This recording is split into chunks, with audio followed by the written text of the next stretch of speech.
Capacity building is our focus, and today we look at the Heart Trust NTA MSME Support Program. We believe that this program will be successful to facilitate improved productivity and the competitiveness of MSMEs. There's also the empowering of youth by the Jamaica Forage Clubs. Our mandate is to provide training for youngsters in various areas. And we look at the work of an innovator. You're watching Jamaica Magazine. I'm Adrian Atkinson. Stay with us.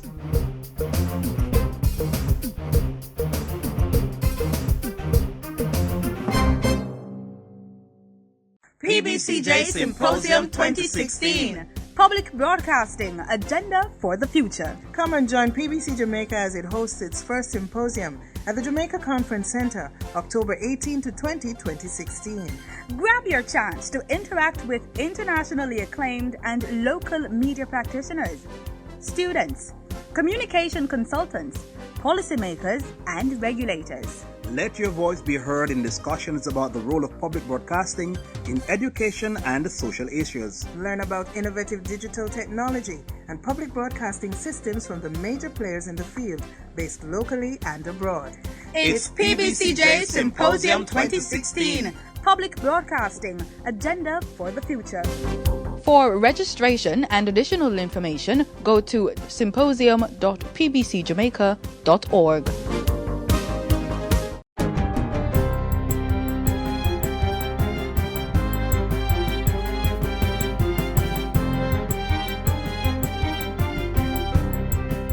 Good day, I'm Tamara McHale, and this is your GIS News for Thursday, September 22.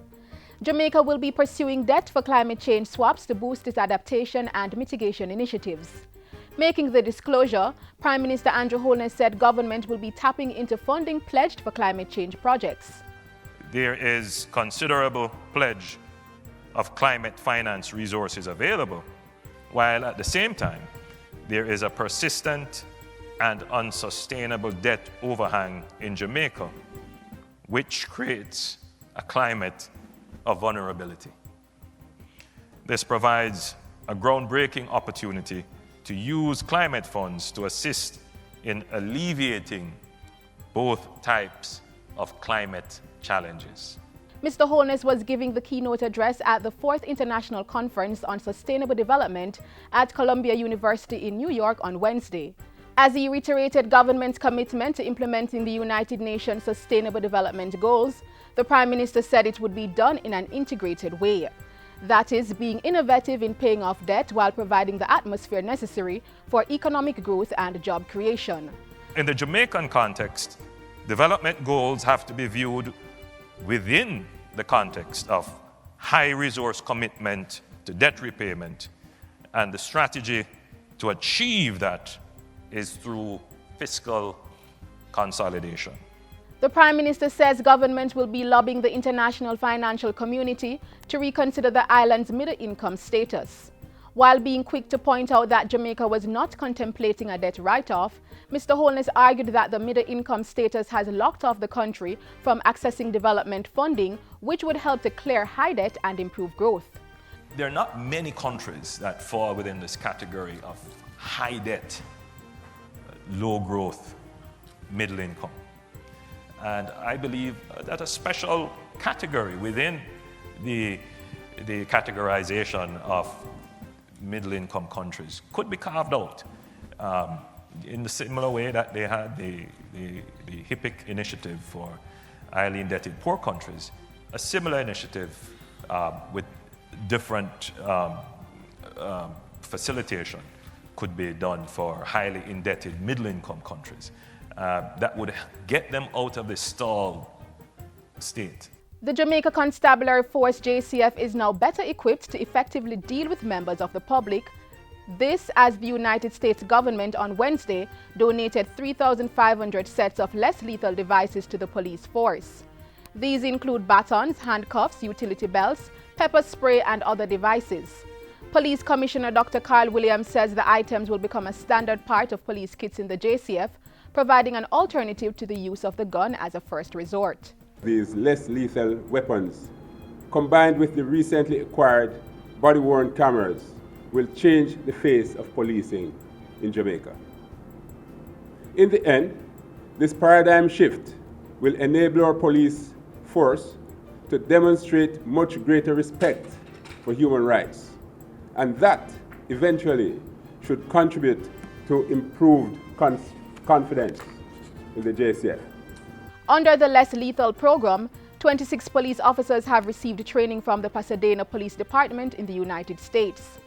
The objective is to train more than 3,500 JCF officers to use the devices and equipment. An additional 19 police officers were trained in Louisiana in June as defensive tactic instructors. National Security Minister Robert Montego says he's weeks away from updating a memorandum of understanding between the ministry and the umbrella group of churches.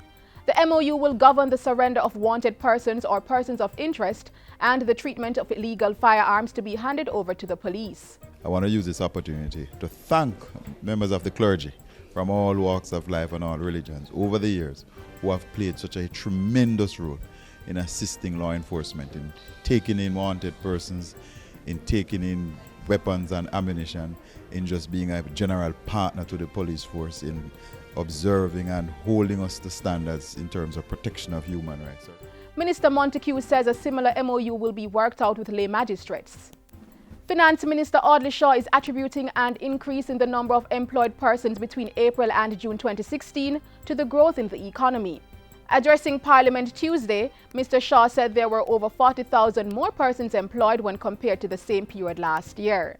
And the manufacturing sector added 10,800 new jobs between July 2015 and April 2016. Notwithstanding this welcome development, the unemployment rate in April to June of this year was still 13.7%, slightly higher than the 13.2% in April to June of last year. So more jobs are being created, but the unemployment rate remains high.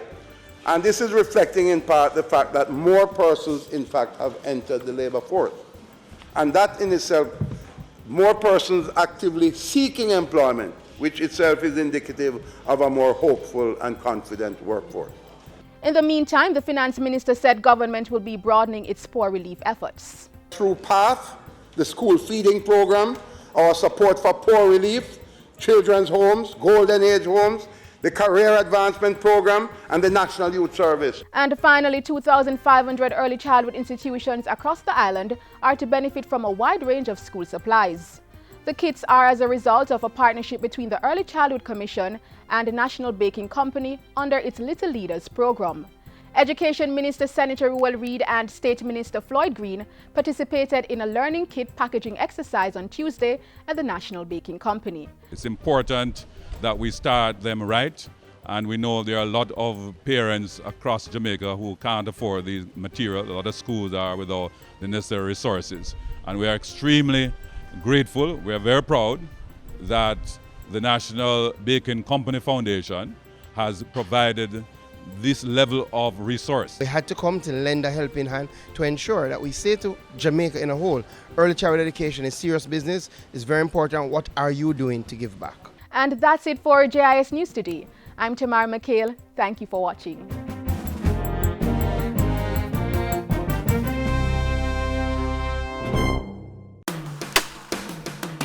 Bamboo growers, companies involved in the manufacturing of bamboo products.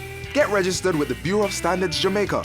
The BSJ is a member of the International Network for Bamboo and Rattan, and the government of Jamaica wants to develop a standard-led bamboo industry that could lead to job creation and economic growth. Companies, your products could be stamped with the regionally recognized Jamaica-made mark certification and the National Certification Mark.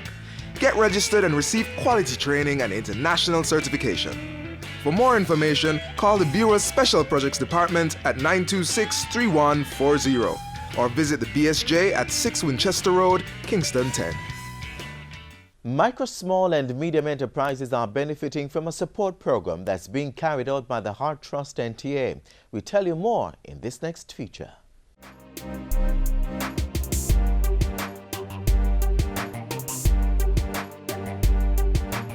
The Heart Trust NTA has launched a program to assist micro, small and medium enterprises, MSMEs.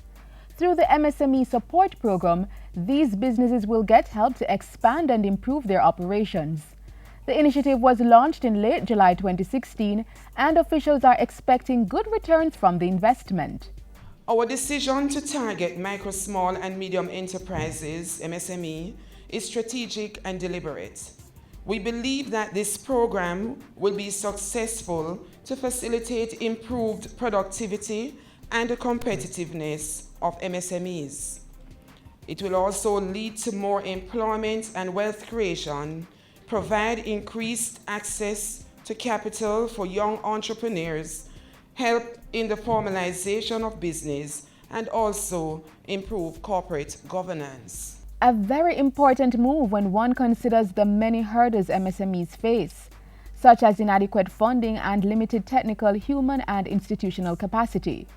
The program should help current and prospective small business owners move past those hurdles.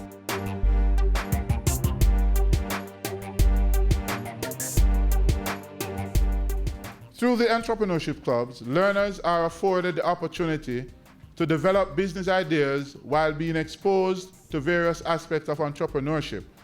This is done with a view of igniting the entrepreneurial spirit in our youth, converting viable business ideas into business startups.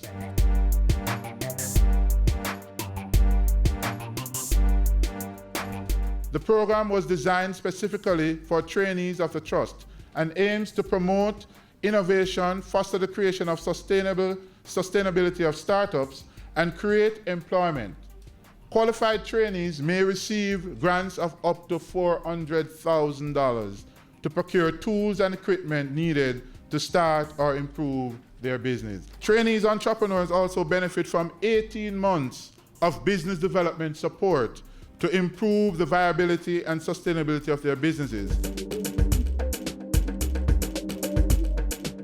The Heart Trust, with this grant funding program, will support funding for equipment, technologies, capacity building, services, technical assistance. The maximum benefit under this program is $3 million. Capacity and business development support will be provided through our valued partner, the Jamaica Business Development Corporation, JBDC. Already 6 MSMEs have been approved for grant funding totaling $14 million.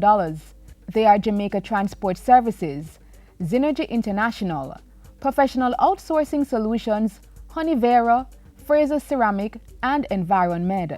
Apart from the JBDC, Heart is also partnering with JAMPRO to provide these entities with business development and export strategy support.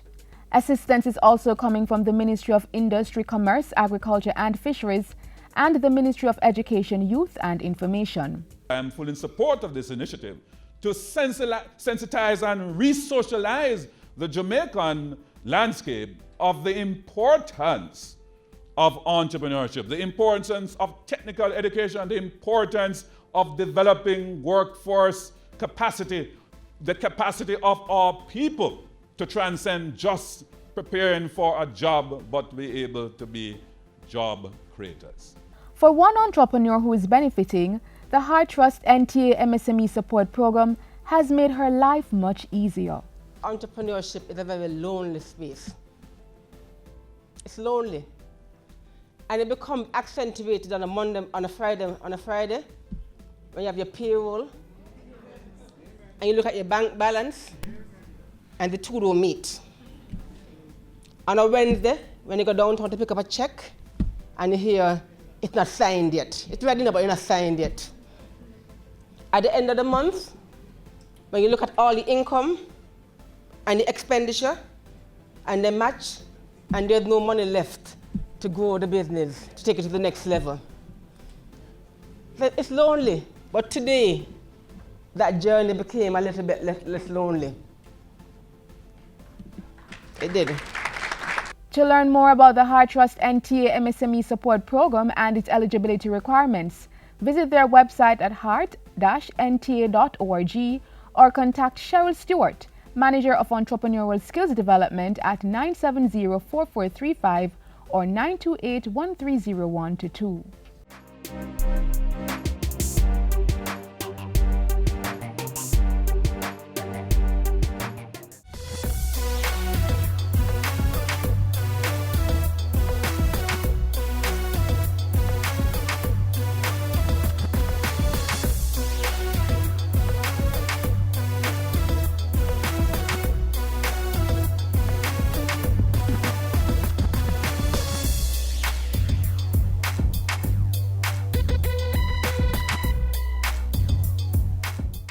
family, school, church, community. all important agents of change in our society.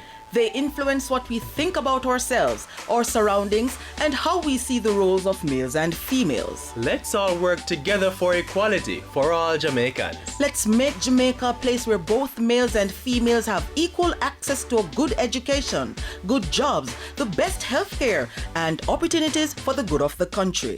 Males and females are different, but it doesn't mean they're not equal. Let's build a Jamaica that doesn't discriminate. Become an agent of change. For many years, the Jamaica 4-H Clubs has been actively engaging young people in a number of vocational and agricultural programs for self-development. This has been a stepping stone to career paths for many clubites. Here's a look at some of the club's activities. The Jamaica 4-H Clubs is at over 105,000 members and growing strong. This good news also means that more young people will have access to training through the 4-H clubs. Our mandate is to provide training for youngsters in various areas. As the youth arm of the Ministry of Agriculture, that is one of our key focus.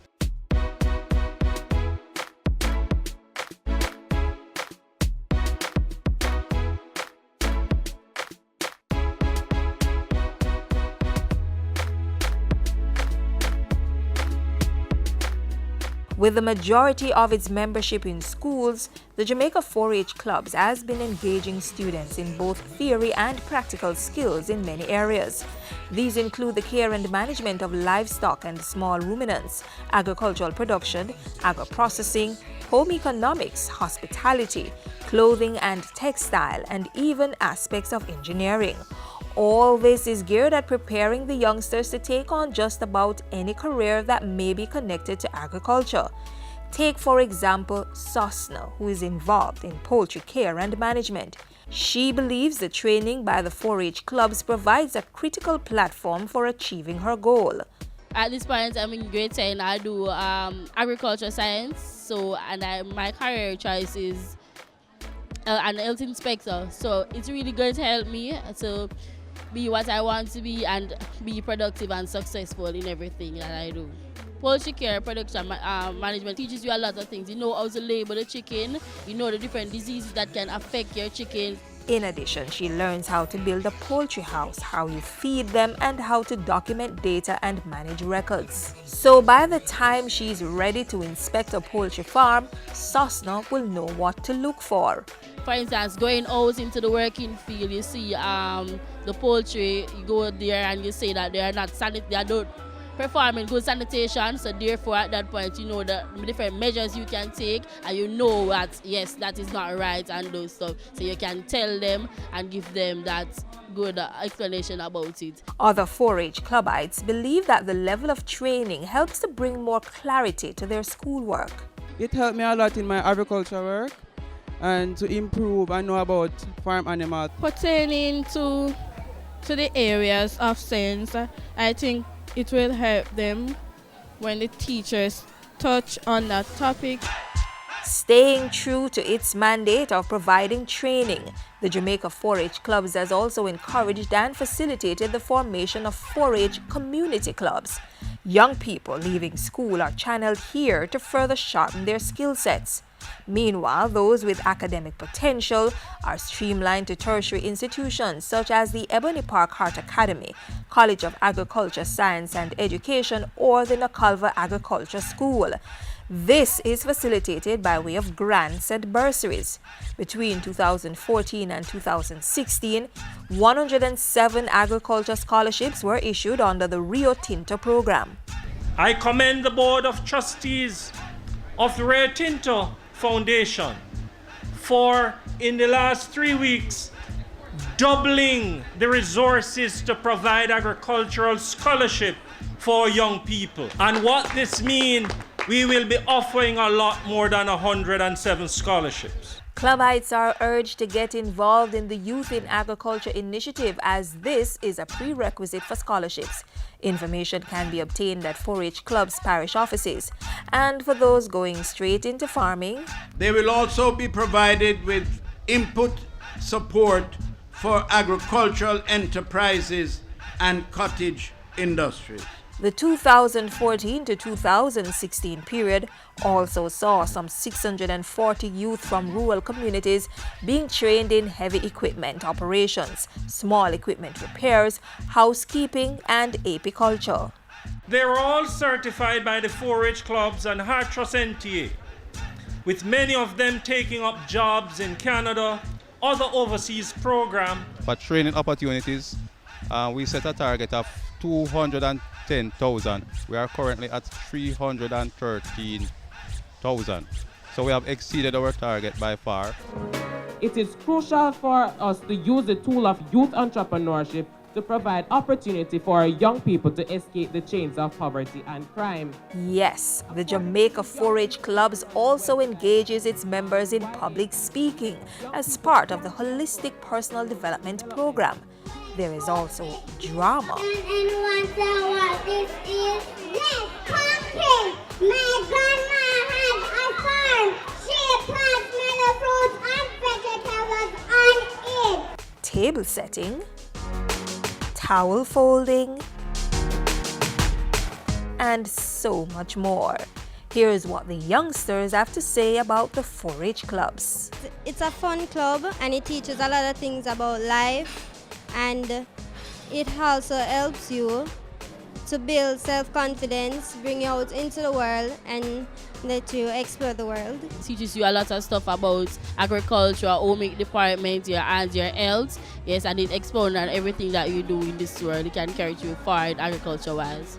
I like what 4-H is doing in Jamaica. And in the words of 4-H Club's Executive Director Ron Blake, the training is building a cadre of youngsters who are empowered towards good citizenship. Having the appropriate value for vocational skills. And most importantly, they are seeing agriculture as a viable career option.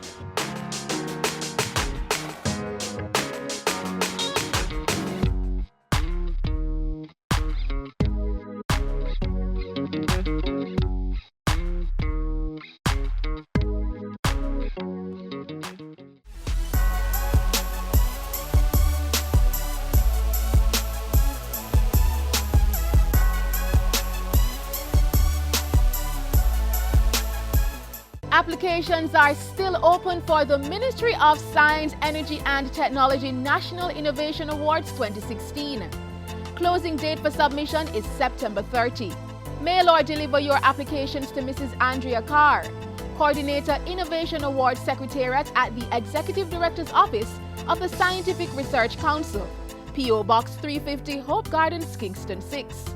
All entrants should consult the Jamaica Intellectual Property Office JIPO before submitting applications, which should bear the JIPO seal. For further information, visit src.gov.jm or call 927-177-124. Up next, a look at the work of one of Jamaica's finest professors of engineering, Professor Gossett Oliver.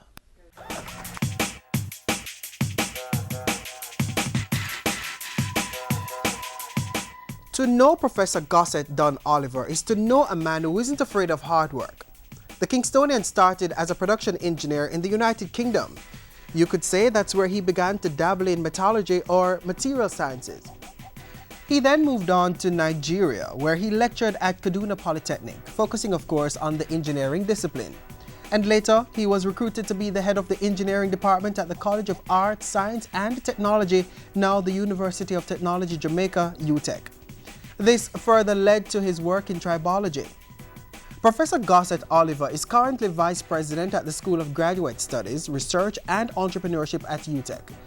He is a Euro-Eng, a chartered engineer, and currently holds the highest distinction of City and Guilds of London Institute, that of Fellow. Professor Oliver's desire to seek scientific truth has made him a pioneer in a number of areas, which includes introducing tribology as a discipline to Jamaica and becoming the first of 2 chairs approved by the United Nations Educational, Scientific and Cultural Organization, UNESCO, to oversee tribological studies in the Caribbean. We have a research group here in tribology here at University of Technology, and where we've done extensive work in the sugar industry, and we have proved that we can save millions of dollars just in the sugar industry alone, looking at one particular mechanism to do with the sugarcane rollers. How he does the balancing act is still to be found out. In between joining the prestigious rank of Fellow of the Welding Institute in the United Kingdom, establishing the Jamaica Welding Institute, and authoring or co-authoring some 100 journal articles, he finds time to garden. And yes, he has a green thumb. In 2012, he was bestowed the Order of Distinction OD in recognition of service to engineering and academia. In addition, the Council of the Institute of Jamaica, IOJ, in 2009 nominated Professor Oliver for the award of a Silver Musgrave Medal for distinguished eminence in the field of engineering education. Professor Oliver has been a member of the Jamaica Institution of Engineers, JIE, for over 28 years. He's also Fellow of the organization. In addition, he's a registered professional engineer and Fellow of the Jamaican Institute of Management, JIM, and Caribbean Academy of Sciences, CAS. We have championed e-learning in Jamaica, provided state-of-the-art technology in over 200 educational institutions, developed materials for CSEC, piloted the Tablets in Schools project in 38 schools, including infant and primary, and trained thousands of teachers in technology integration. We are e-Learning Jamaica Company Limited, ELJAM, an agency of the Ministry of Science, Energy and Technology. Visit our website www.elearnja.org.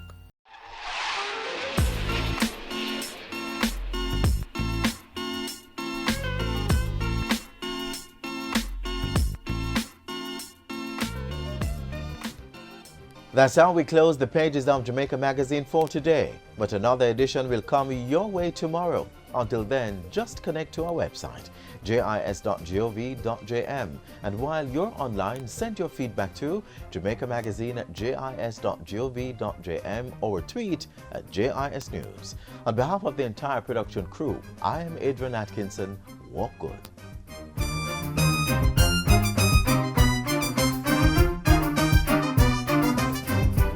This has been a production of the Jamaica Information Service, the voice of Jamaica.